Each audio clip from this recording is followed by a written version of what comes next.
وزیر تعلیم سندھ سید سردار علی شاہ نے سرکاری اسکول کی طالبات کے ہمراہ سروائیکل کینسر سے بچاؤ کی ویکسین سے متعلق آگاہی مہم میں شرکت کی۔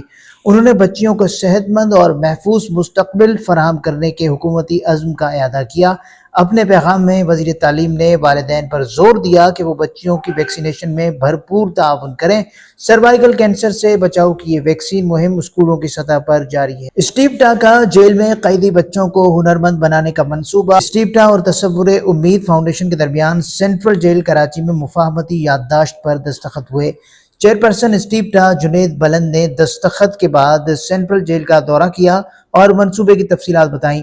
سندھ کی 14 جیلوں میں 24,000 سے زائد نابالغ قیدیوں کو جدید فنی تربیت فراہم کی جائے گی۔ میئر کراچی بیرسٹر مرتضی وہاب نے جماعت اسلامی کے پارک آؤٹ سورسنگ پالیسی کو دوہرا معیار قرار دے دیا۔ میئر کراچی نے KMC ہیڈ آفس میں منعقدہ پریس کانفرنس سے خطاب کرتے ہوئے کہا کہ جماعت اسلامی سے تعلق رکھنے والے ٹاؤنز نے عدالت کو گمراہ کیا اور حقائق چھپائے۔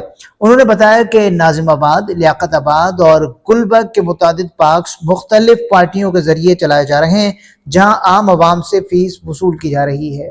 چڑیا گھر میں خوبصورت پیور راستے تعمیر کیے جا رہے ہیں۔ تخلیقی فن پاروں کے ذریعے ماحول کو مزید دلکش بنایا جا رہا ہے۔ یہ تمام اقدامات وزٹرز کے بہتر تجربے کے لیے کیے جا رہے ہیں۔